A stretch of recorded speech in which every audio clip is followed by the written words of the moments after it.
আমানত করলাম। নবী আমার এই সব কথা বলে যখন কান্দে, আমার আল্লাহ ডেকে বলে দিলেন, জিবরাইল রে আমার বন্ধুর কাছে যাইয়া আমার সালাম বলে দে, মুনাজাতি বন্ধু কান্দে আর কাঁদতে হবে না, আমি আল্লাহ নিজে আলী এবং আলীর তরবারির মাঝখানে বিরাজ করছি। বন্ধুগণ, আমর যখন ধা করেন আলীর উপরে তরবারি বসাই, হযরত আলী ইজি পজিশনে, ডাল শুধু সামনে কেতাবে আসছে, আমরের তরবারি আলীর ডালে লাগিয়া কয়েকটা টুকরা হইয়া চারদিকে ছড়িয়ে পড়েছে। আবার তরবারি হারা মুসলমান যুদ্ধের ময়দানে তরবারি হারা হয়ে গেলে আকাশ থেকে কুদরতি তরবারির ব্যবস্থা হয়েছে, হয় নাই? বদরের যুদ্ধ তার স্পষ্ট প্রমাণ করছে, কিতাব খুলে দেখে। হযরত আলীর তরবারি নাই, আল্লাহর হাবিবের কাছে এসে বলি, হুজুর একটা তরবারি দেন। নবী আমার ডেকে বলে, আলীর তরবারি স্টকে নাই, করতে দেই হুজুর, যা খুশি তা দেন। আল্লাহর হাবিব খেজুর গাছের একটা ডালা কেটে আলীর হাতে ছেড়ে দেয়। আলী বলে, খোদার কাসাম, নবীর হাতের দস্তে মুবারক, নবীর হাতের পবিত্র হাত দ্বারা খেজুরের ডালা কেটে আমার হাতে দিচ্ছেন। নবীর হাতের খেজুরের ডালা আমার হাতে আসার আগে আগে খেজুরের ডালা তরবারিতে রূপান্তরিত হয়েছে। সুবহানাল্লাহ, জোরে বলা উচিত, চিৎকার করে বলেন সুবহানাল্লাহ। আল্লাহ কত সুন্দর সাহায্য করেছেন সে যুগের মুসলমান। আমার তরবারি কে দিবে?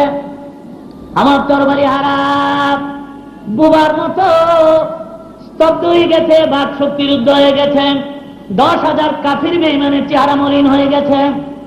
হযরত আলী তরবারি হাতে কয়, রে বেঈমানের বাচ্চা বেঈমান, এবার একজন সাধারণ মুসলমানের তরবারির আঘাত খাইয়া দেখ কত বড় স্বাদ লাগে। তৈরি হ, আমার কাঁপতেছে থাকার, যে আমার একা 1000-এর সঙ্গে মোকাবেলা করতে পারে, জিন্দিগিতে ঢাল 2 হাতে ধরে নাই, ওই আমার আজকে ঢাল 2 হাতে ধরেছে। হযরত আলী সিংহের মতো গর্জন করে তরবারি হাতে নিয়ে নারায়ে তাকবীরের আওয়াজ তুলে ধা করে যখন তরবারি মেরে দিয়েছে, কিতাবে পরিষ্কার আছে, আলী তরবারি বিদ্যুৎ বেগে ছুটিয়া যাইয়া আমরের ঢালের মাঝে লাগিয়া ঢাল 2 টুকরা হইয়া ক্ষান্ত হয় না, আমরের মাথা হতে পা পর্যন্ত মাঝখান দিয়া তরবারিটা ঢুকিয়া জমিনে গাড়িয়া যায়, আমরের দেহ 2 টুকরা হয়ে পাহাড়ের 2 দিকে পড়ে যায়। সেই হযরত আলী কত বড় শক্তিশালী। সেই জন্য ফাতেমার কামরার দরজা দাঁড়িয়ে নবী ডেকে ডেকে বলতেছিলেন, ফাতেমা, আজকে এমন একটা যুবক ছেলে তোর বিয়ের প্রস্তাব দিয়েছে, আমার সাহাবীদের ভিতরে সবচেয়ে বড় বীর যোদ্ধা, সাহাবীদের ভিতরে সবচেয়ে বড় আলেম, আমার হাতের জীবনের প্রথম মুসলমান মা, আলী তোমাকে বিয়ের প্রস্তাব দিয়েছে গো মা। হযরত ফাতেমা বড় জ্ঞানী মহিলা ছিলেন, মনে মনে ভাবলেন, আমার বাবা শুধু আলীর নামটি আমার কাছে বলতে পারতেন, আলীর নাম আমার কাছে বলার আগে এত গুণগান, এত প্রশংসা, এত তারিফ, সুতরাং ফাতেমার বুঝার আর বাদ রইল না, আমার জন্য আমার এতিম বাবা আলীকে চয়েস করেছে। সুতরাং উনি চুপ রয়ে গেলেন, আর চোখে সরে যা পাওয়া গেল, চুপ থাকলে বোঝা গেল রাজি না। আগে তো কইছিলাম আপনারাও কিছু কইেন, চুপ থাকলে বোঝা গেল রাজি না। ভাইরা আমার, ফাতেমা চুপ রয়ে গেলেন, বোঝা গেল রাজি। আল্লাহ হাবিব কিতাবে আসছেন, মুস্কি মুস্কি হেসে হেসে বের হয়ে আসছেন, আলীকে দেখে বলে, আলী তোর কপাল লাগছে রে আলী। এটা কিতাবের কথা, আমার বাপের ঘরের বানান। রাসূল ডেকে বলে, আলী কপাল লাগছে রে আলী। এ তো কপালেরই কথা, ফাতেমার স্বামী হওয়া এ তাকদীর কি মামলা। যেখানে কোটিপতিরা প্রস্তাব দিয়ে ফাতেমাকে বিয়ে করতে পারতেছে না, সেখানে আলীর জন্য রাসূল ফাতেমা প্রয়োজন রাজি। এটি কপাল নয়, তাকদীর নয়। আলী তোর কপাল লাগছে, ফাতেমা রাজি হয়ে গেছে। টাকা কুড়ি পয়সা কুড়ি কি পরিমাণে জমাই সব তাড়াতাড়ি হাজির কর। আলী বলেন, এমটি পকেট, একটা তাহলে বিয়ে করবি কেমনে? হযরত আলী রেগে হুজুর, বদরের যুদ্ধে মালে গানিমাত হিসাবে 3টা জিনিস পেয়েছি, হুকুম দিলে 3টাই ফাতেমার জন্য বাজারে বিক্রি করে দেই। একটা ঘোড়া, একটা তরবারি, একটা ঢাল।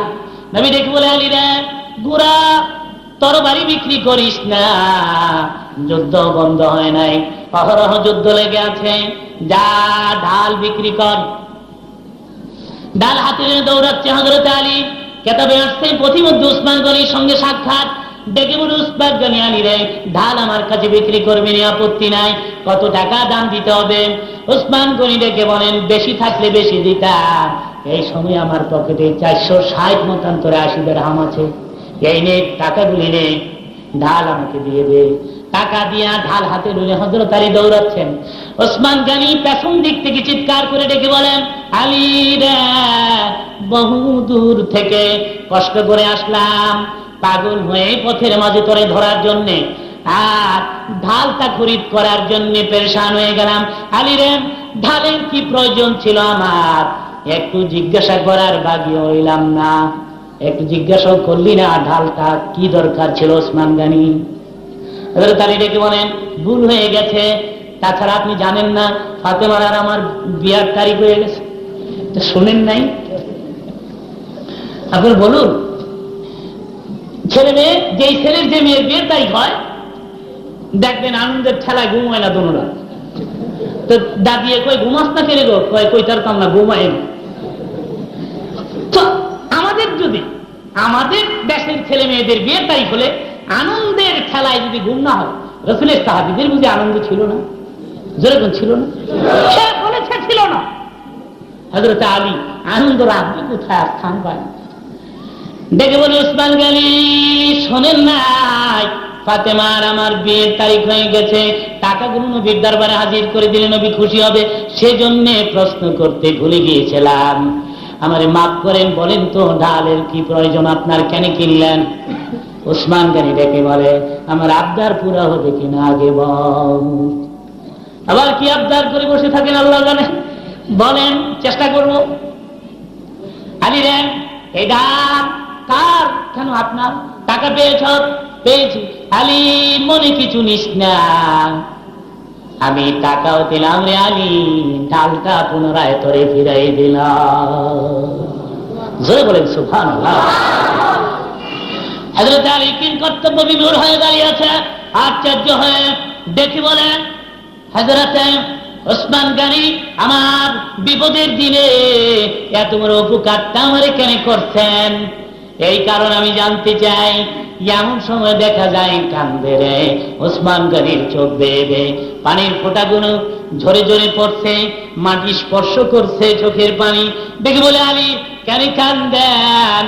ওসমান গনি ডেকে বলে, আলী রে, আমি কান্দি কিয়ামতের মাঠ যেদিন শুরু হবে, মুসিবতের দিন যেদিন কায়েম হয়ে যাবে, মানুষ পানি পানি বলে চিৎকার মারবে, কেন কঠিন ময়দানে রে আলী, আমার জীবনের কিছুই যদি মঞ্জুর না হয়, আমি সিজদায় পড়ে যাব আল্লাহর দরবারে, ডেকে ডেকে বলবো, খোদা গো, আমার জীবনের কিছুই যদি মঞ্জুর না হয়, আমি একদিন নবীর মা ফাতেমার স্বামী আলীর উপকার করছিলাম, এ খাতিরে মাফ করে দাও। হযরত ওসমান গনি তাকে বলা হতো, এইভাবে তার টাকা করি, অর্থ করি ইসলামের পেছনে, দিনের পেছনে ব্যয় হয়েছে। জোরে বলেন সুবহানাল্লাহ।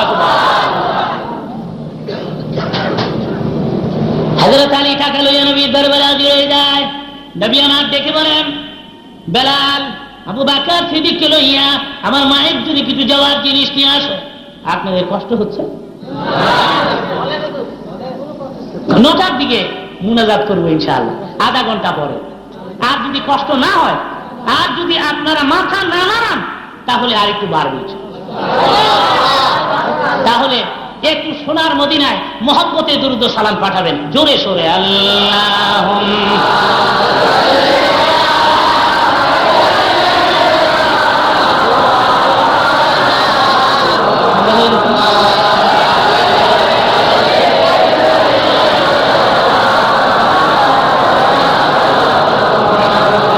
বড় ভালো লাগে মহব্বতে বলেন আল্লাহুম্মা।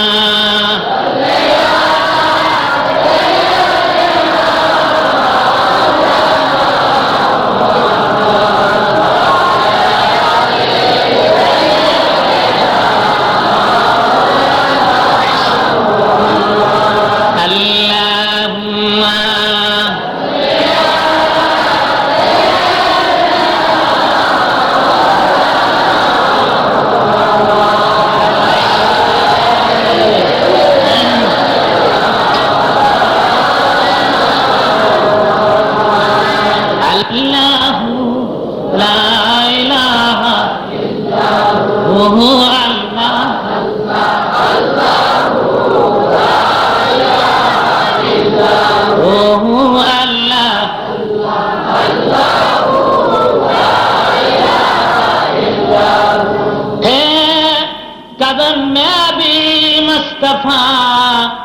रो रो के आंखें बहे कहते थे सुबह शाम या उम्मती नबी जी अल्लाह अल्लाह अल्लाह ला इलाहा इल्लल्लाहु अल्लाह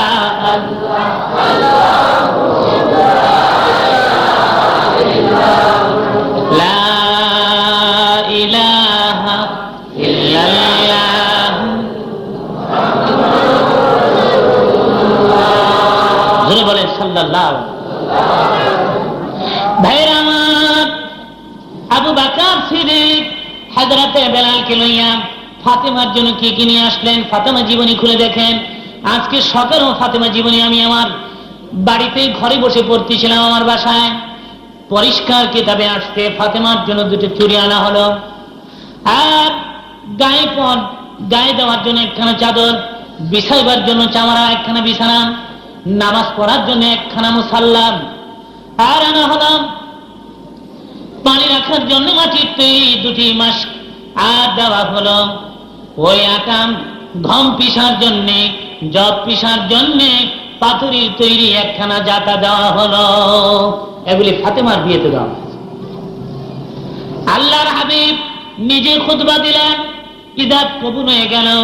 অতঃপর নবী ডেকে বলেন, বেলাল, আমার মায়ের বিয়েতে মক্কা মদিনার মুহাজির আনসার বহু সাহাবীরা উপস্থিত, তুমি খুরমাগুলো ভাগ করে দাও। খুরমাগুলো ভাগ করতেছেন। অমনি নবী পেছন দিক থেকে দাসী উম্মে আয়মান নবীজির মা চোখের পানি ছেড়ে ছেড়ে কাঁদতেছে। আমার নবীর দৃষ্টি উম্মে আয়মানের প্রতি গেলে ডেকে বলে, মা হে উম্মে আয়মান, আজকের আনন্দের দিনে আমার মা ফাতেমার বিয়ের দিনে আপনি কাঁদছেন। উম্মে আয়মান ডেকে বলে, আমি কাঁদছি না হে রাসূল, গেল সপ্তাহে মদিনার সাধারণ একজন মুসলমান মেয়ের বিয়েতে উপস্থিত ছিলাম। কত মিষ্টি বিতরণ করা হয়েছে, কত ফল ফুরুষ। অবশ্যই এমন একটা মেয়ের বিয়ে হলো যে মেয়েটি বেহেশতে সমস্ত মেয়েদের সরদার হবে। তার বিয়েতে মিষ্টি নাই, ফল নাই, পুরুষ নাই, শুধু খুরমা বন্টন হচ্ছে। হুজুর, এই দৃশ্য আমি সইতে পারি না, সেজন্য আমি কাঁদি। আমার দেখে বলো, মেয়েবার পৃথিবীর সাধারণ মেয়েদের বিয়ের সঙ্গে আমার মায়ের বিয়ের তুলনা কোনোদিন দিবে না। ও মা আমার, মেয়েবার আকাশের দিকে তাকায় থাকেন, যদি চক্ষু থাকে দেখেন আমার মায়ের বিয়ের উৎসব আকাশে কোটি কোটি ফেরেশতারা করতেছে। পৃথিবী সাধারণ মায়ের বিয়ের সঙ্গে আমার মায়ের বিয়ের তুলনা দিবেন না, খবর দাও। বন্ধুগণ, বিয়ে হয়ে গেল।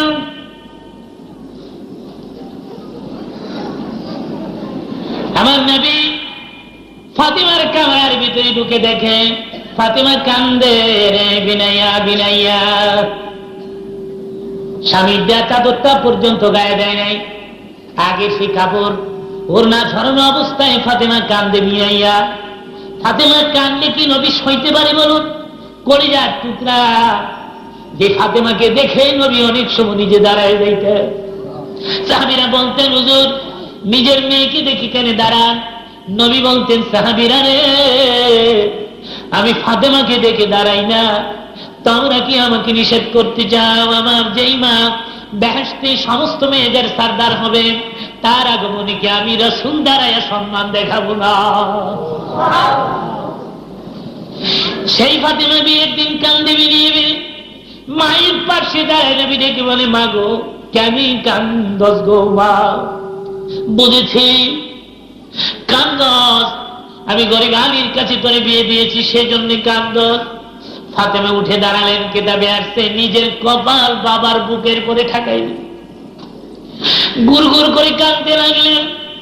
ডেকে বলে, না বাবা, স্বামী আলীর জন্য কান্দি না, আমি কান্দি, আমার মার কথা মনে হয়েছে। সুদূর মক্কায় আমার মার কবর, খাদিজাতুল কুবরা যদি আজকের মদিনায় বেঁচে থাকতেন, বাবা গো আমার বিয়েতে নাচেন কত আনন্দ করতেন। মার কথা মনে হয়েছে, সেজন্য আমি ফাতেমা কান্দি। তাই না? হঠাৎ করে খদিজার কথা মনে হয়ে গেছে, বুঝি বড় আদরের খদিজা ছিল। এই নবী কান্দে, নবীর চোখের পানি ফাতেমার মাথা ভিজে যাচ্ছে। কেঁদে কেঁদে বলে, মা কান্দিস না, আমি তোর বাবা সইতে পারি না, তুই কানলে ধৈর্য ধারণ করতে পারি না। ফাতেমা ডেকে বলে, আমি শুধু মার জন্য কান্দি, আমি তো আমার এতিম বাবার জন্য কান্দি। মা আমার জন্য কেন কান্দ?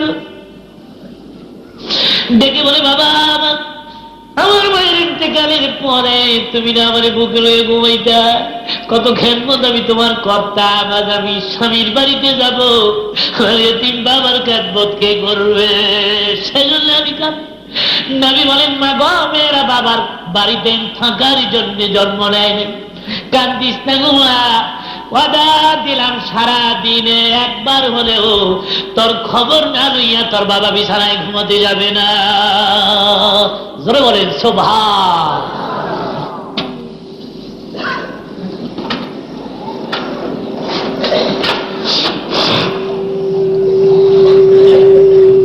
বন্ধুগণ, কেদাবে এবার হযরত আলীর কাছে তুলে দেওয়ার পালা। দেখে রেখে বলেন, মা এটা তোমার স্বামী আলী গো মা, আমার একটা কথা মনে থাকবে কিনা? ফাতেমা বলে, আজার মা গো, তোমার স্বামী আলীর পায়ের নিচে কিন্তু তোমার জান্নাত। জোরে জোরে বলেন সুবহানাল্লাহ।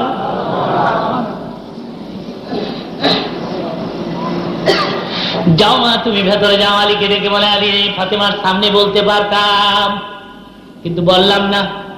কারণ কি তা জানতে চাও না?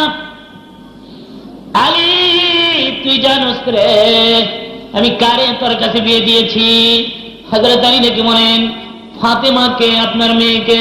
নবী বলেন, খবরদার না, শুধু ফাতেমাকে তোর কাছে বিয়ে দেয়, ফাতেমা তু বিদাতুম মিন্নি, ফাতেমা কিন্তু আমার গায়ের একটা অংশ। জোরে বলেন সুবহান। ফাতেমাকে ডেকে বলে, মা আলীর পায়ের নিচে তোমার জান্নাত, যাও ভেতরে। আলীকে গোপনে ডেকে বলে, আলী রে ফাতেমা কিন্তু আমার গায়ের একটা টুকরা। এবার আসুন দুটি কথার বাস্তব মিল তাদের দাম্পত্য জীবনে। আমি আমার মা বোনদের বলবো, মা এই কথা যদি মনে রাখতে পারো যথেষ্ট তোমাদের হেদায়েতের জন্য। শুরুন দাম্পত্য জীবন ফাতেমা হাসান হুসাইনের বড় মধুর জিন্দেগি, কিন্তু বড় কষ্টের। এক টানা 10 দিন 12 দিন 15 দিন 1 মাস পর্যন্ত ফাতেমার ঘরে চুলা আগুন ধরত না। কোনদিন আওয়াজ করে কোনো কথা বলে স্বামীর মনে দুঃখ দেয়। আর আপনি আর আমি বেগমকে নাস্তা দিয়ে দুপুরের খানা না দিতে পারলে বেগম বলবে, কি দুপুরের খানা কই, রাতের খানা কই, কি খাওন দিতে পারলে রাখো, তালাক দিয়ে দাও, আরেক পয়সা দিব। নেই আমি বলতে চাই, হ্যাঁ মা, স্বামীর সুখের দিনে তুমি স্বামীর গুণগান প্রশংসা করো, দুঃখের দিনও তুমি স্বামীর প্রশংসা গুণগান গাইবে। সুখের দিনে বড় তারিফ, আমার স্বামী বড় ভালো, আমার লক্ষ্মী জামাই, আমার ভালো জামাই, আমার ভালো স্বামী, কত শাড়ি কিনে দেয়, কত কাপড় কিনে দেয়, কত সোনো দেয়, কত আলকাতরা দেয়, কত কিছু দেয় আমার জামাই, লক্ষ্মী জামাই। সুখের দিন। হঠাৎ করে স্বামী গরিব হয়ে গেছে, এইবার বাদ জোগাইতে পারে না। এবার তুমি এমন কথা বলো, ডেকে ডেকে বলে, কি তুমি গরিব হয়ে গেছো, কি তোমার চুলা আগুন ধরে না, কি মানুষ তোমাকে ধার দেয় না, কেমনে লজ্জায় মুখ দেখাও, ফাঁসি জুড়ে মরতে পারো না। এমন কিছু মহিলা আছে কিনা বলে? আপনাদের এদিকে বোধহয় নাই। আমি আমাকে মহাখালীর কথা বলি, আপনারা বড় ভালো, আপনাদের এলাকার মেয়েরা সব বেশ। আমি বলতে চাই, মা স্বামীর সুখের দিনে যেমনি ভাবে তুমি স্বামীর গুণগান গাইবে, দুঃখের দিনে দুঃখের দিনও তুমি তার প্রশংসা গুণগান তুমি বলবে। পেরেশান হইও না, ঘরের চুলা আগুন ধরে না, বেহুশ হইও না, পেরেশান হইও না, আল্লাহ ব্যবস্থা করে। কারণ স্ত্রীর সান্ত্বনা স্বামীর জীবনের বিরাট সুখ এনে দেয়। দেয় কিনা করে বলে?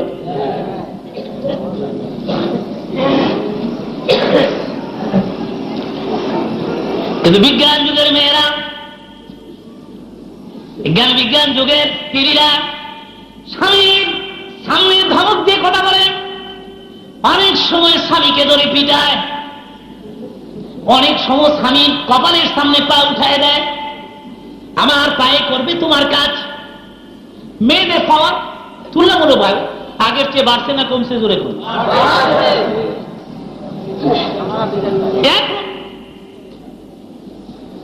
এমন কোন অফিস নাই, আদালত নাই যেখানে লেডিস নাই। শুধু এক জায়গা বাদ রয়েছে, ইমামতি নি দহল কইরা, এরপরে নি লেডিসের ভিতরে নুমাজ হইয়া বানু। সমান অধিকারের নামে মেয়েরা ময়দানে বের হয়ে, মেয়েরা চিল্লাচ্ছে।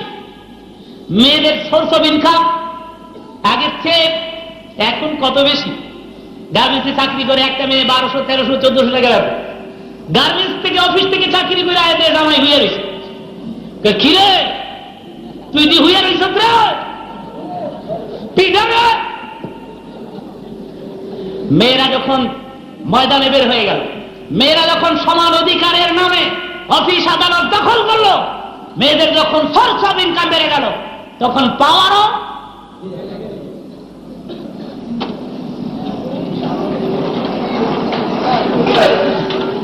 সুতরাং ভয়ের কোনো কারণ নেই, অস্থির হবেন না। সামনে আরো কত কিছু দেখবেন। আমি বলতে চাই, মা স্বামীর সামনে ধমক দিয়ে কথা বলবে না, স্বামীর অন্তরে দুঃখ দিয়ে কথা বলবে না। স্বামী যদি রাগ হয়ে মাঝে মধ্যে তোমার গায়ে ব্যত্রাঘাত করে, হঠাৎ করে একটা থাপ্পড় মেরে দিল কিংবা একটা ব্যাট মেরে দিল, তুমি যদি ধৈর্য ধারণ করতে পারো গো মা, সাবরে জামিল এখতিয়ার করতে পারো, মারতে মারতে আমার স্বামী মারতে আমি কিছু বলবো না। তুমি যদি সইতে পারো গো মা, স্বামী রাতের ব্যত্রাঘাত তোমার গায়ে যেখানে লাগবে ওখানে আপাতত জাহান্নামের আগুন স্পর্শ করবে না। সুযোগ পাইয়া আপনারা ভালো করে পিটাইলেন। মেয়েরা বলবে এমনি সারাদিন পিটায়, মোল্লা যুক্তিবাদী পিটানোর রাস্তা পরিষ্কার করলো, খবরদার পিটাতে পারবেন না, বেগমদের পিটাতে পারবেন না, নিষেধ দিয়ে গেলাম। হিন্দুরা যদি ঠাকুরের কথা মানতে পারে, ও মুসলমান তোমরা কেন নাইবে রাসূলের কথা মানবে না? সুতরাং খবরদার, আজকের থেকে নিষেধ দিয়ে গেলাম, বেগমদের পিটাবেন না।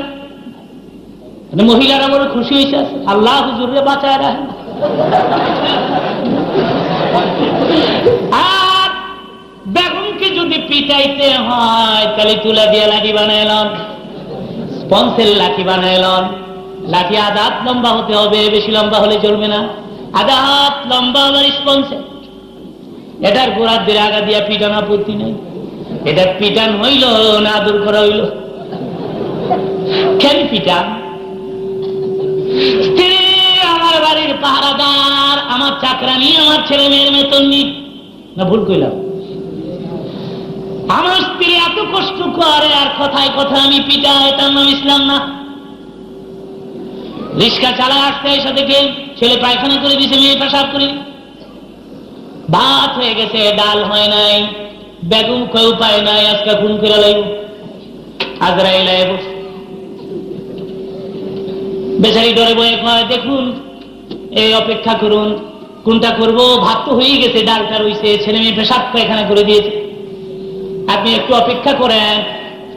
মনে মনে করে আমি রিক্সা চালাইছি, এই দিওয়াজ করেন, বিজারে শুরু করতে পারি, বাড়ির ছুটে বেরিয়ে গেছে এই বাসা, এই বাসা গিয়া করে ভালো কেমন গড়াইলাম।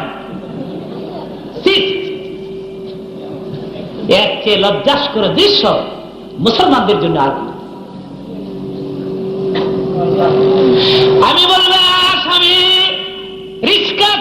আসছো, তাতে কি হয়েছে? আসিয়া দেখো ভাত হয়ে গেছে, ডাল হয় নাই, ছেলে মেয়ে পেশাব পায়খানা করে দিয়েছে।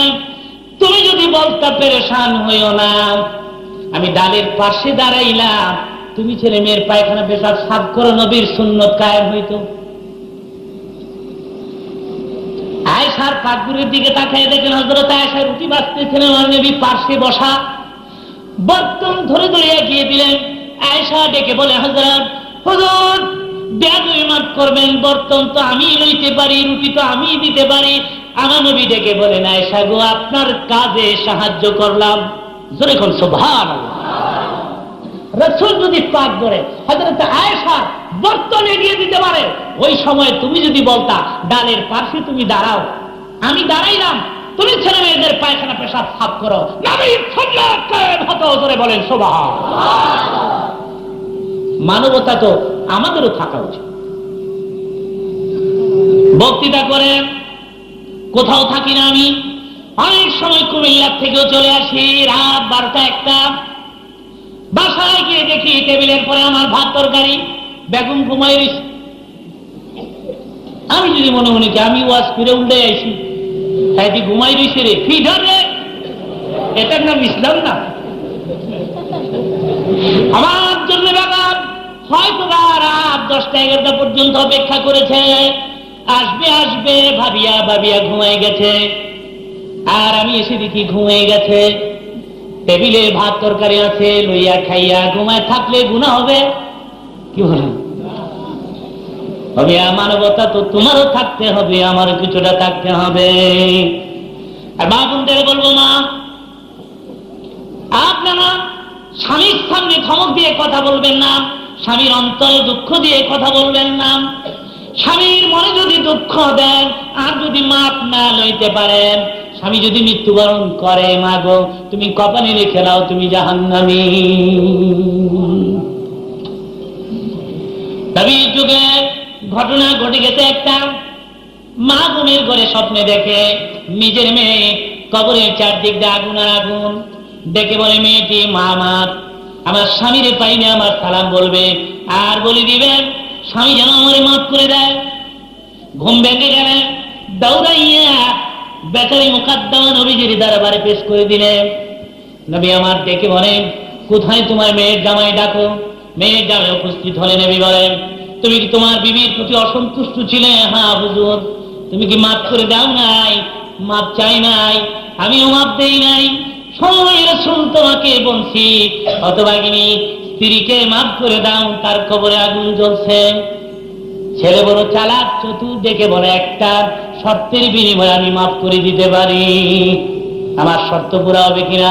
নবী আমার ডেকে বলে, কি শর্ত? বড় পুরা করব। যুবক ডেকে বলে, কিয়ামতের মাঠে মুসিবতের দিনে বিপদে পড়ে গেলে নবীজির পাশে দাঁড়াইবার জায়গা পামুনি। নবী আমার ডেকে বলেন, যা ওয়াদা দিলাম আমারই পাশে তুই ঘুরবি আর থাকবি। ছেলে বলে, সাক্ষী রইল পৃথিবী, আমার রাসূল সাক্ষী ও খোদা, আমি আমার বেগমকে মাফ করে দিলাম। তার শাশুড়ি পরবর্তী রজনীতে ঘুমের ঘরে স্বপ্নে দেখে তার মেয়ে বেহেশতের ভেতরে বসা। স্বামী দোয়া স্ত্রীর জন্য কত তাড়াতাড়ি কবুল। সুতরাং মাদের বলবো, স্বামীর মন জুগিয়ে চলেন। আসুন দেখি হযরত ফাতেমার দাম্পত্য জীবন। 1 মাস পর্যন্ত ফাতেমার ঘরে চুলা আগুন ধরে না, আর হাসান হুসাইন খিদার কষ্টে গলা কাটা মুরগির ন্যায় জমিনে ছটফট করে। একটা কাজের খবর পাইয়া হযরত আলী দৌড়াচ্ছেন বহু দূরে ইহুদির বাড়িতে, উটের পিঠ থেকে মাল নামাতে দেখি বলে, আলী ফাতেমা গো, আমি যাচ্ছি, আপনি বিশ্রাম করবেন, এসে আমি আপনাকে ডাকব। এই কথা বলে হযরত আলী রওনা হলেন, চলে গেলেন। আর ইহুদির বাড়িতে কাজ করতেছে হযরত আলী, ওদের পেট থেকে মাল নামাইতে নামাইতে নামাইতে নামাইতে অধিক রাত হয়ে যায়। এত কাজ করার পরে মজুরি পাইলেন মাত্র 4 আনার পয়সা। পয়সা হাতে করে যাচ্ছেন বাজারের দিকে, প্রায় দোকান বন্ধ, একটা দোকান খোলা, কিছু জব আর গম খরিদ করিয়া কাঁধে করে ঊর্ধ্ব শ্বাসে রওনা হচ্ছেন আসাদুল্লাহিল গালিব। বেগমকে লক্ষ্য করে নিজের ঘরের পার্শ্বে ডেকে বলে, ফাতেমা, যাবার সময় বলে গেলাম আপনি বিশ্রাম করবেন, আপনি আরাম করবেন। অবশ্য রাত অধিক হয়ে গেছে, আপনি আরাম করতেছেন না, বিশ্রাম করতেছেন না, অবশ্য দরজার পরে পিঠ লাগিয়ে দাঁড়িয়ে আছেন। আমি যখন নিজে বলেছিলাম আরাম করতে, তখন প্রয়োজন ছিল আপনার আরাম করা। হযরত ফাতেমা জবাব দেয়, তুমি তোমার দায়িত্ব আদায় করেছো, আমি আমার দায়িত্ব পালন করতেছি। এখন সুবহানাল্লাহ, কত জ্ঞানী ছিল। স্বামী, তুমি তোমার দায়িত্ব আদায় করেছো, আমি আমার দায়িত্ব আদায় করতেছি। আমার স্বামী বাইরে রাখিয়া কোন সাহসে বিছানায় ঘুমাতে যাব এমন কথা কোথাও শুনি না। ঘামগুলো টপকাচ্ছে, পসিনা ওড়না দিয়া হযরত ফাতেমা পসিনাগুলি মুছে দেয়। স্বামী আলী ঢেকে বলে, তুমি কাজ করেছো, তুমিও তো অনেকদিন যাবৎ কিছু খাও না, তুমি মেহনত করেছো। ওই যে দেখো বিছানা অপেক্ষা করতেছে, তুমি বিশ্রাম করো। হযরত আলী শোয়ার সাথে সাথে ঘুমিয়ে গেলেন। এবার আসুন পাকগুলির দিকে তাকিয়ে দেখি বেহেশতের সেই রমণী, বেহেশতের সমস্ত মেয়েদের সরদার হযরত ফাতেমা ওই পাথরের তৈরি জাতার নিচে গমগুলো জবগুলো দিয়ে নিজ হাতে ঘুরাচ্ছেন। আপনারা বলুন কতবার ঘুরাইলে পরে গমগুলো জবগুলো আটায় পরিণত হতে পারে? একবার, দুইবার, তিনবার না, ঘুরাইতে ঘুরাইতে ঘুরাইতে ঘুরাইতে ঘুরাইতে কেতাবে আসছে হযরত ফাতেমার হাতের চামড়াগুলি অনেক সময় উঠে যেত, ঠোঁস বসে যেত, হাত রক্তে লাল হয়ে যেত। এত কষ্ট করেছে ফাতেমা, স্বামীর মনে দুঃখ দিয়ে কোনো কথা বলে না।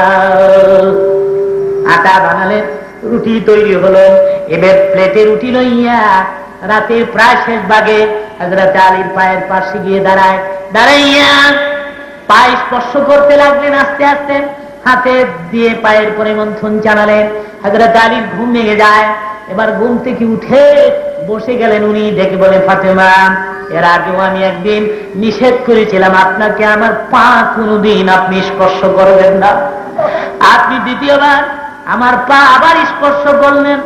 ও ফাতেমা, আপনি তো জানেন না, দিনের নবী গোপনে আমাকে ডেকে ডেকে বলেছে, আলী রে, ফাতেমা কিন্তু আমার গায়ের একটা টুকরা, নবীর গায়ের অংশ হইয়া আমার পা কেন বারবার স্পর্শ করে? ভয় পাই ফাতেমা। হযরত ফাতেমা ডেকে বলেন, হতে পারে বাবা এ কথা বলেছেন, কিন্তু বাবা বলেছেন তোমারই সামনে শুনেছো তুমি, তোমার এই দুটা পায়ের নিচে আমার জান্নাত। সুবহানাল্লাহ, সুবহানাল্লাহ। তাদের জিন্দেগি কত মধুর জিন্দেগি, তাদের দাম্পত্য জীবন কত সুখে।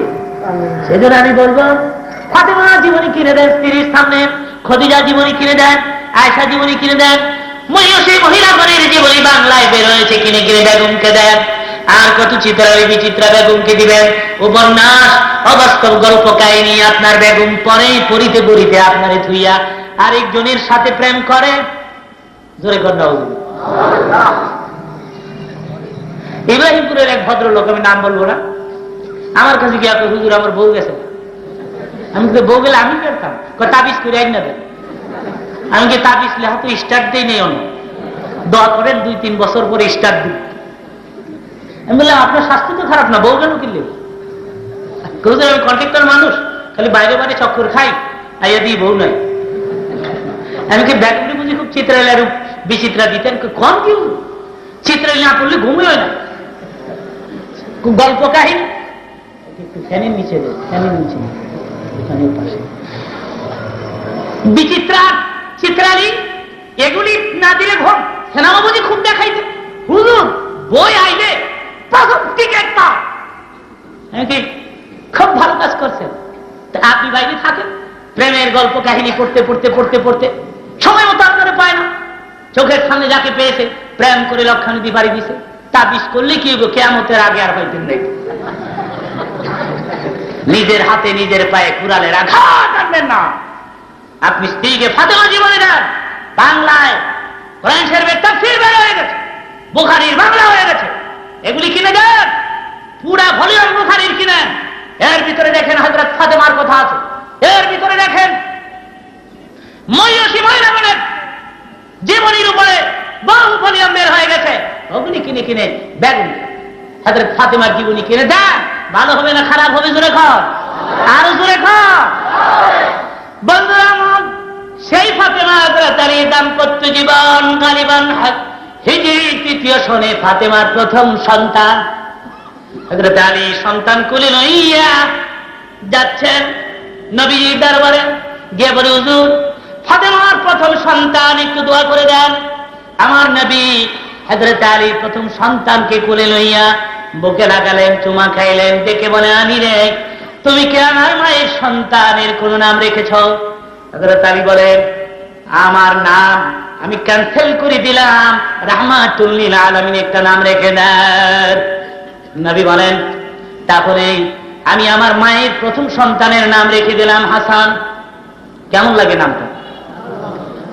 ছোট্ট অক্ষরে, অল্প অক্ষরে ছোট্ট নাম। দুঃখ লাগে, বিপদ। আমি কি বিপদ পাই? অরিজিনাল বিপদ না, আমার বন্ধুর নাম বিপদ, একটু অ্যাডভান্স করছে তো এই লেগে চিল্লায় ডাকছে। তো তোমার নামই যদি বিপদ হয়, তোমার থেকে শান্তির কামনা কতটুকু করতে পারে? তোমার নামই যদি সংগ্রাম হয় তাহলে শান্তির কামনা, তোমার নামই যদি মুসিবত হয় তাহলে শান্তির কামনা কতটুকু তোমার থেকে করা যায়? আমার দেমাগ হাদিস শরীফে আছে, রাসূল ইরশাদ করেন ইউদাউনা ইয়াউমাল কিয়ামাতি বিআসমাইকুম ওয়া আসমাই আবাইকুম ফাহসিনু আসমাকুম। কিয়ামতের মাঠে মুসিবতের দিনে ও বান্দা তোমার বাবার নাম সহ তোমাকে ডাক দাও। জোরে বলেন সুবহানাল্লাহ। এই হাদিসটুকু মনে রেখে কাজ দিবে, বাবার নাম সহ। আব্দুল আওয়ালের ছেলে আব্দুল সাত্তার আসামির কাঠগড়ায় দ্বারা গোটা 50-60-70 বছরের হিসাব দেয়, বাবার নাম। ও ভদ্র মুসলমানেরা, যারা মৌলবীদের কাঠমোল্লা খাও, তোমাদের কিয়ামতের মাঠে ফেরেশতারা ডাকবে, বেবি ট্যাক্সির পোলা পাম্বারে দিগায়, আরে পাম্বার ভালো করে পাম দিয়া লই। সেদিন বুঝা যাবে তুমি কয় নম্বরের বাপ হইছ, তোমার সিরিয়াল নম্বর কত। আপনারা ওয়াজ আমল করার জন্য শুনতে আসছেন তো? তাহলে আমার এই ওয়াজটা আমল করবেন। আজকে রাত্রে বাড়ি থেকে বেগমকে নিয়ে বৈঠকে বসবেন আর বলবেন মোল্লা যুক্তিবাদীর ওয়াজ শুনতে গেছিলাম, মোল্লা বলছে এই বাজে নাম দিয়ে ছেলে মেয়েদের ডাকি, এতে করে গুনাহ হয়, বাজে নাম ক্যান্সেল করলাম, অরিজিনাল নাম ধরে ডাক। শুধু কি তাই? কারণ নাম আব্দুল জলিল, আপনি যদি ডাকেন জল্লারে গুনাহ হবে, জল্লা যদি কেউ তো জল্লার গুনাহ, বোঝা গেল জল্লে এটার সাপোর্ট করছে। কারো যদি নাম ধরে ডাকতে হয় পুরা নাম ধরে ডাকতে হবে, আব্দুল জলিল মিয়া, আব্দুল আউয়াল মিয়া। কথা বুঝা যাচ্ছে? নবী আমার ডেকে বলে আলী আমার মায়ের প্রথম সন্তানের নাম রেখে দিলাম আমি হাসান। 1 বছর পরে আরেকটি সন্তান জন্ম নিলেন। আলী নবীজির দরবারে হাজির হলেন। নবী আমার ডেকে বলে আলী রে, আমার মায়ের দ্বিতীয় সন্তানের নাম রেখে দিলাম আমি হুসাইন। কে হুসাইন পেছনে? নবী আমার হাসান হুসাইন কি পিছনে আমাগুলি দিচ্ছেন। একবার যাচ্ছেন মসজিদের ওই দিকে, আবার যাচ্ছেন আবু বকর সিদ্দিক পাশে দাঁড়া মুস্কি হাসে, দেখে নবী আমার ডেকে বলে আবু বকর আমি দেখতে পাই আপনি হাসতেছেন। আবু বকর বলে হুজুর মাফ চাই, আমি হাসি না, আমি দেখি ঘোড়াটা কত দামি। নবী ডেকে বলে আবু বকর ঘোড়াটাই শুধু দামি দেখলেন, আপনি দেখলেন না ঘোড়ার পৃষ্ঠের শহীদ 2টা কত বড় দামি। যা বলেন সুবহানাল্লাহ। সেই হযরত হাসান। তা বলে সাহাবীদের কাছে হাসান হুসাইনের মর্যাদা ছিল না, কে বলেছেন? কাতাবি আসতে গালিবান হযরত ইমাম হুসাইন ওমর ফারুকের খেলাফতের যুগে ওমরের ছেলে আব্দুল্লাহকে গোলামের বাচ্চা গোলাম বলে একবার গালি দেয়। বাবার কাছে মুকদ্দমা পেশ করে দিলে ওমর বলে বিশ্বাস হয় না, হুসাইন কেবল কাগজে লিখে দিতে। কাগজের উপরে লিখে দিলে, কাগজ খলিফার কাছে পেশ করে দিলে। আমার ডেকে বলে আগামী জুমার দিন হুসাইনের বিচার হবে। সমস্ত মুসলমান মসজিদের নববীর খলিফা ডেকে বলে হুসাইন এখানে আছেন? হুসাইন দাঁড়িয়ে বলে লাব্বাইক, আমি আছি। এবার হযরত আলী দাঁড়িয়ে বলে উমর আমার ছেলে ছোট মানুষ বুঝে না, একটা কথা বলে ফেলেছে, মাফ করে দিলে হয় না। ওমর ডেকে বলে, খামোশ আলী, সুযোগ সব সময় আসে না। আলী চুপ হয়ে গেলেন। হুসাইন মিম্বারের পাশে দাঁড়ালেন। ওমর ডেকে বলেন, এই লোকটা এখানে দাঁড়িয়েছে কেন? বসুন। হ্যাঁ, হুসাইন মিম্বারের পাশে দাঁড়ালেন। খালিফা ওমর ডেকে বলে, হুসাইন, আপনি কি আমার সন্তান আব্দুল্লাহকে গোলামের বাচ্চা গোলাম বলে গালি দিয়েছেন?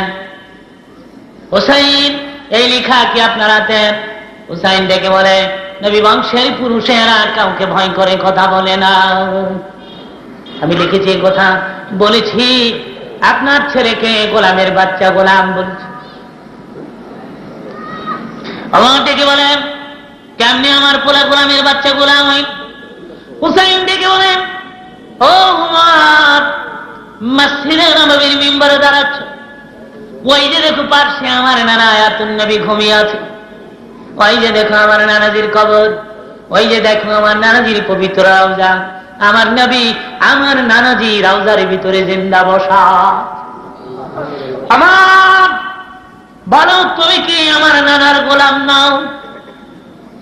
ওমর আর চোখে পানি রাখতে পারে না, কেঁদে ফেললেন। ওমর কেঁদে ব্যাস, আমার শরীর থার থার করে কাঁদতেছেন, চোখের পানিগুলো ছড়িয়ে যাইয়া মিম্বার ভিজে যাচ্ছে।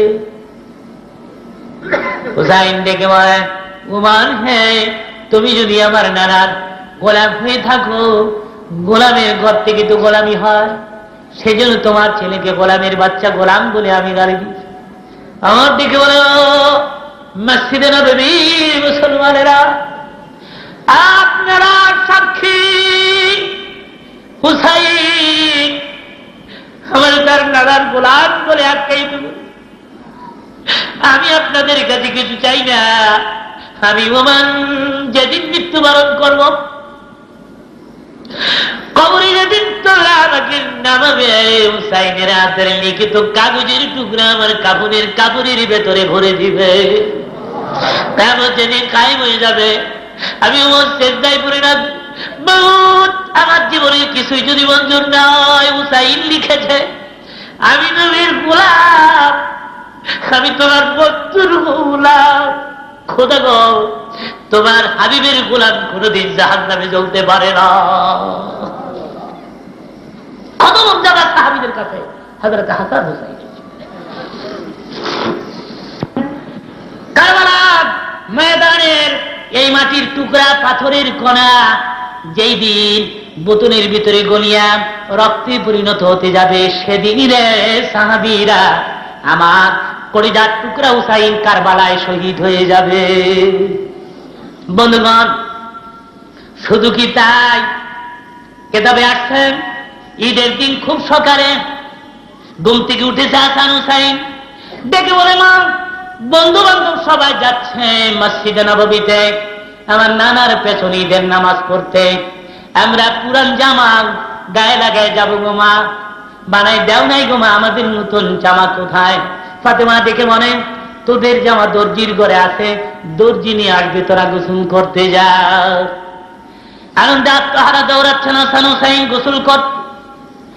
এই ফাঁকে হযরত ফাতেমা মুসাল্লা বিছাই দিলেন।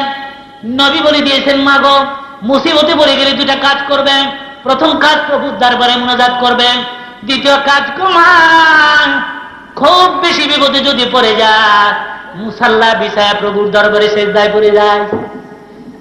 হযরত ফাতেমা, মুসিবত, দর্জির কাছে জামা নাই, এটা তো কত বড় মুসিবত। সুতরাং মুসাল্লা বিছাই দিলেন আর সেজদায় পড়ে চোখের পানিগুলো ছেড়ে ছেড়ে কাঁদলেন আর ডেকে বলেন, মাবুদ, হাসান হুসাইন আসবে, ডেকে ডেকে বলবে, জামা কোথায় গো মা? দর্জি আসে নাই, জামা যদি ওই সময় হাসান হুসাইনের সামনে হাজির না করতে পারি, হাসান হুসাইন বলবে, নবীর মেয়ে হয়ে মিথ্যা কথা বলো। মাহমুদ, আমারে স্মরণ দিবা, আমারই লজ্জা দিবা। এই বলে কাঁদতেছেন। আমি হাসান আর হুসাইন গোসল সেরে ঘরের ভিতরে ঢুকে দেখে মা কান্দে, সেজদায় পড়েন। হাসান হুসাইন দুই দিকে দাঁড়াইয়া ডেকে বলে, মা ঈদের দিন সবাই হাসে গো মা, তুমি কান্দো সেজদায় পড়ে মুসাল্লায়। মা জামার দরকার নাই, জামা লাগবে না গো মা, তথাপি তুমি কাইদো না। হে মা আর কাইদো না। ফাতেমা সেজদার থেকে মাথা তোলে, আমি আল্লাহ ডাক দিয়ে ওরে আর শুইতে পারি না, জানি বলে জান্নাত থেকে দুটা জামা লইয়া মদিনায় ফাতেমার ঘরের দরজার সামনে দরজির বেশে হাজির হয়ে যাও। সুবহানাল্লাহ, সুবহানাল্লাহ। কে যেন ডেকে ডেকে বলছে, হাসান হুসাইন দরজা খুলুন। হাসান হুসাইন দৌড়ে গেছে, দরজার পরে আওয়াজ দিচ্ছ, ডেকে ডেকে বলে দরজা খোলেন, আমি দর্জি জামা লইয়া এসে। দরজা খুলে দেখেন দর্জি দুটা জামা লইয়া দাঁড়িয়ে আছে। কেতাবে আসছে একটা জামা ছিল লাল রঙের, আর একটা জামা সবুজ রঙের। ডেকে বলেন, আপনার কোনটাকে চয়েস করেন, নিয়ে যান, দুটোটাই সমান, গায়ে লেগে যাবে আপনাদের। জিবরিলের হাত থেকে লাল রঙের জামাটা ইমাম হুসাইন নিয়ে নিলেন, ইমাম হাসান লইলেন সবুজ রঙের জামা। কিয়ামত বিরাজ করছে তাতে জানেন। কেতাবে মিরাজের রাত্রে জিবরিল ডেকে বলে, হুজুর আপনার দুই নাতি বেহেশতের যে দুই কামরায় থাকবে, আপনার কি শখ হয় কামরা দুইটা দেখার? নবী বলে, বলো কি জিবরিল? আমার কলিজার টুকরা হাসান হুসাইন বেহেশতে যে কামরায় থাকবে আমি দেখবো, আমাকে এক নজর দেখায় দাও। আসেন নবী, আসুন হুজুর আসুন। বেহেশতে ঢুকিয়ে আমার নবী দেখি দুটা কামরা, একটা কামরা লাল রঙের, একটা সবুজ রঙ। ডেকে উনি যে বানাইলে লাল সবুজ রঙের, কেন এত সুন্দর কামরা জীবনে দেখি নাই।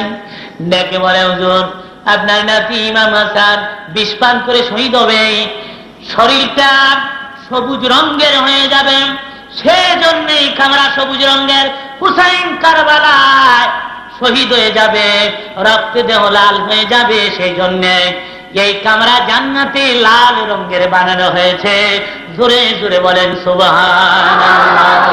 মস্ক ভরা পানি, কাপড়ের প্যাকেট আছে, প্যাকেটের উপরে হাসবানুর সিগনেচার আছে, সিলমোহর আছে। আগেই তো বলেছে আমার হাসবানুর সিলমোহর না থাকলে আমি কিছু পান করবো না, সুতরাং এই পানিতে কিচ্ছু নাই সিলমোহর দেওয়া। এর আগে জায়দা ঘুম থেকে উঠিয়া কাপড়ের উপর দিয়ে বিষাক্ত বিষগুলো মিশিয়ে দিয়েছিল, সব বিষ কাপড় ভেদ করে পানিতে মিশে যায়। এবার প্যাকেট খুলেছেন, যেহেতু সিলমোহর দেওয়া আছে, খুলিয়া পানি পান করলেন। দারুণ বিষে ইমাম হাসানকে ধরেন। এইবার হাসান বুমির পরে বিবি, এবার আর রক্ষা নাই, এবার পেরেশান হয়ে গেছেন, শ্বাস নিঃশ্বাস যেন বন্ধ হয়ে আসছে। অমনি ছেলে কাসিম সামনে এসে দাঁড়ায়, ডেকে উনি, বাবাজি কেমন লাগে? কাসিম রে, তোর চাচারে জলদি করে ডাক। হুসাইন এসে বলে, ভাইজান কেমন লাগে? একটিবার তুমি বলে দাও কে চক্রান্ত করে পানিতে বিষ মিশাইছে। হাসান বলে, শত্রুকে ক্ষমা করে দেওয়া মহৎ ব্যক্তির লক্ষণ। আরে হুসাইন, আমি বলবো না কার বিরুদ্ধে আমার মোকদ্দমা নাই। হুসাইন রে, আসলে ব্যাপার কোথায় জানুস কি রে হুসাইন? বলুন ব্যাপার কোথায়?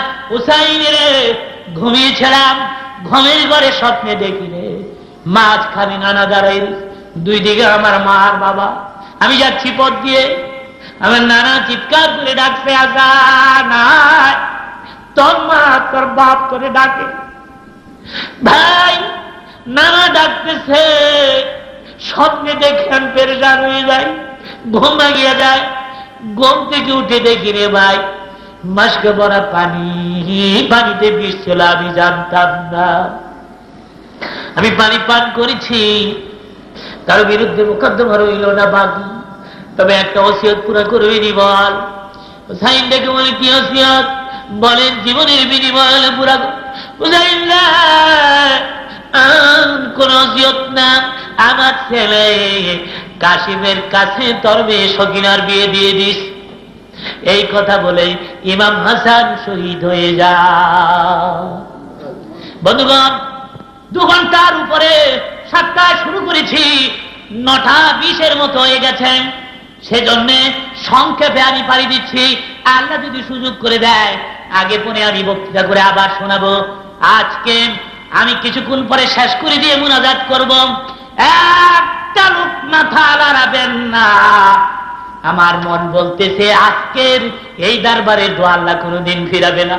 আপনি মার জন্য চোখের পানি ছেড়ে দিবেন, বাবার জন্য চোখের পানি ছেড়ে দিবেন, নিজের জন্য, চাকরির জন্য, স্বাস্থ্যের জন্য, মাহারামের চাঁদ খাবারদার দোয়া না করে একটা লোক লড়বেন না।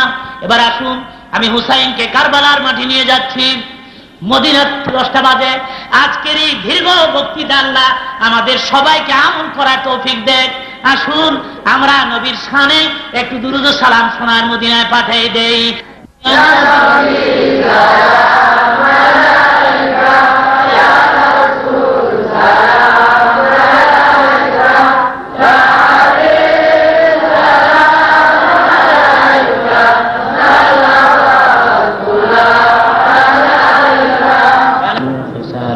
صلوا عليه وآله لا حول ولا قوة إلا بالله العلي العظيم لا إله إلا الله محمد رسول الله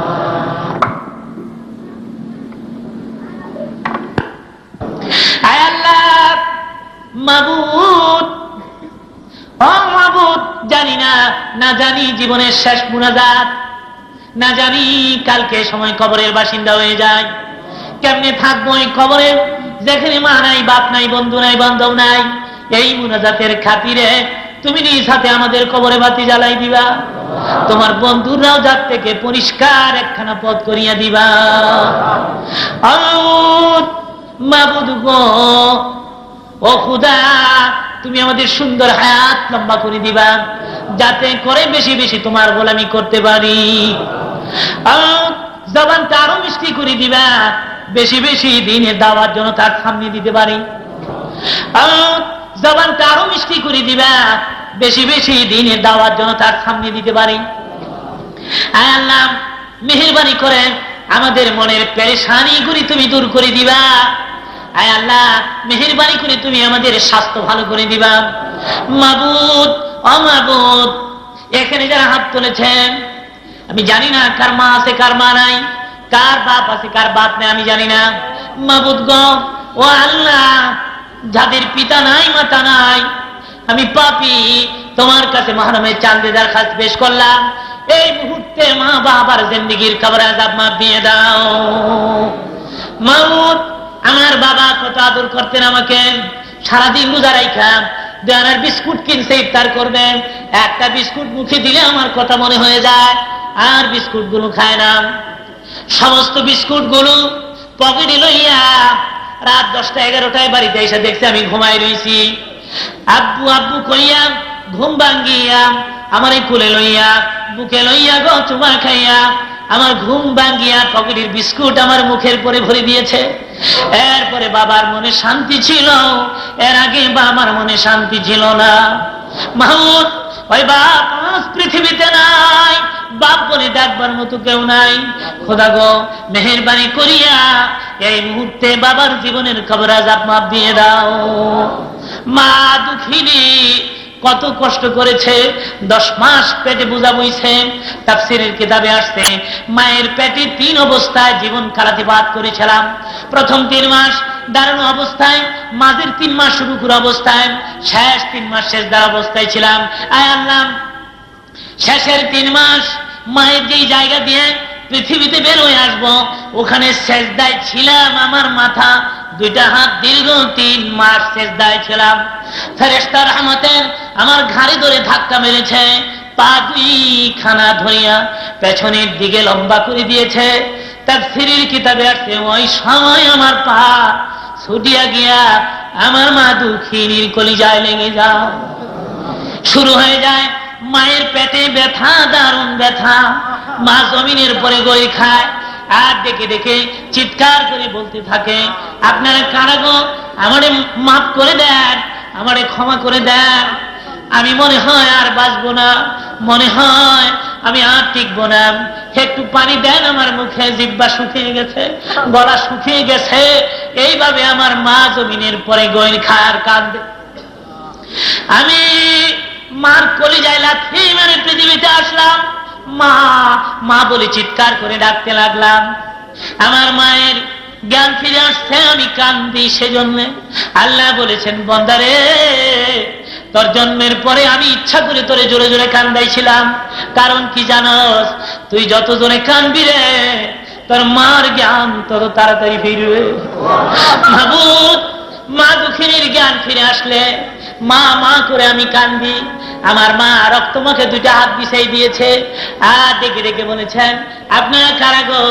আমার সন্তান দেন, আমার কুলে দেন, আমি একটু কুলে লই, একটু চুমা খাই, একটু বুকে লাগাই।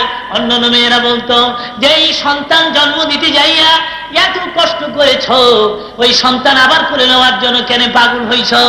আমার মা আমারে বুকুলে বলতেন, আপনারা বুঝবেন না গো, আমি যখন আমার সন্তান দেখে ফেলেছি, বুকে লাগাইছি, চুমা খাইছি, 10 মাসের সব কষ্ট আমি বলে ফেলেছি। আল্লাহ ডাইনি সোয়ালে পেশাব করে দিতাম, আবার বামে নিয়ে যেত, পেশাব করে দিতাম।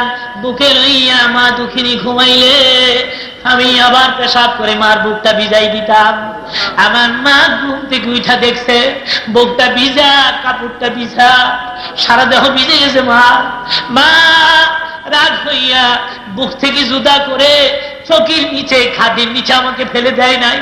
মাঝে মধ্যে রাগ হইয়া আমাকে ছোটখাটো একটা থাপ্পড় মারলে আমি মার চেহারার দিকে তাকাইয়া কাঁদতাম, মা মা গইয়া। মার সাথে সাথে মায়া লাগতো, অমনি বা দৌড়ে গিয়া আমার কোলে লইতেন, চুমা খাইতেন আর বলতেন, আর তোরে মারবো না, আর কোনোদিন তোর গায়ে হাত উঠাবো না, কাঁদিস তা সইতে পারি। আর একটা কথা বলে বিদায় হয়ে যায়। এই মাহফিলে দীর্ঘ সময় বসে বসে যারা বক্তৃতা শুনেছে, সবাইকে তুমি সোনার মক্কা, সোনার মদিনা জিয়ারত নসিব করে দিও। মদিনা রে ও মদিনা, কানে শুনে আমার ভাইয়েরা, সোনার মদিনা চোখে দেখে না। মদিনায় যদি তুমি না নেও, একদিন রাত্রে ঘুমের ঘরে সোনার মদিনা, সেই সোনার মানুষটিকে স্বপ্নে দেখাই দিও। এও যদি সম্ভব না হয়, নবীজির সঙ্গে কিয়ামত কায়েম করে দিও, নবীজির সঙ্গে জান্নাত নসিব করে দিও। মাবুদ, মুহররমের চাঁদে হুসাইন কারবালায় শহীদ হয়েছে। কিয়ামতের মাঠ যেদিন শুরু হয়ে যাবে, হুসাইন হাসরের মাঠে উঠে দাঁড়াবেন, দেখবেন নানা কান্দে সেজদায় পড়ে। অম্মি নানাজির পাশে গিয়ে দাঁড়াবে আর দেখে বলবে, আল্লাহ, দুনিয়ায় আমার নানারে তুমি কাঁদাইলা, আজকের কিয়ামতের মাঠেও তুমি নানারে কাঁদাও। অম্মি নানার পাশে সেজদায় পড়ে গিয়ে শুনবে নানা কাঁদে, উম্মতি উম্মতি বলিয়া। হুসাইন ডেকে বলবে, আল্লাহ, দুনিয়ায় নানা উম্মতি উম্মতি করে কেঁদেছে, আজকের কিয়ামতের মাঠেও নানা উম্মতের জন্য কাঁদে। আল্লাহ গো, কারবালায় শহীদ হয়েছি, এক ফোঁটা পানির জন্য ফোরাত নদীর কিনারে ভিক্ষা চাইছি, কেউ পানি দেয় নাই, তুমিও তো পানি দাও নাই। মাবুদ, কারবালার খুনের বিনিময়ে আমার নানার এতিম উম্মত মাফ দিয়ে দাও। রেখে দিও তুমি লা ইলাহা ইল্লাল্লাহু মুহাম্মাদুর রাসূলুল্লাহ। আসসালামু আলাইকুম। আপনার নামাজ জামাতে এখানে পড়ে যান। বাসি মিউজিক প্রোডাক্টস ঢাকায়ের পক্ষ থেকে এম এ মালেক আপনাদের প্রীতি ও শুভেচ্ছা জানিয়ে উপহার দিচ্ছে বাংলাদেশের অন্যতম শ্রেষ্ঠ বক্তা মাওলানা মীর মোহাম্মদ হাবিবুর রহমান যুক্তিবাদী সাহেবের চট্টগ্রামের ওয়াজের বক্তৃতামালার 2 নম্বর ক্যাসেট, যার ভলিউম নম্বর 30। শ্রোতা বন্ধুরা, আশা করি আপনারা এই ক্যাসেটের মূল্যবান বক্তব্য শুনে খুবই উপকৃত হবেন। তবে একমাত্র বাসি মিউজিকের মনোগ্রাম এবং ট্রেডমার্ক, যার নম্বর 33783 দেখে অরিজিনাল ক্যাসেট ক্রয় করুন এবং নকল ক্যাসেট ক্রয় করে প্রতারিত হবেন না।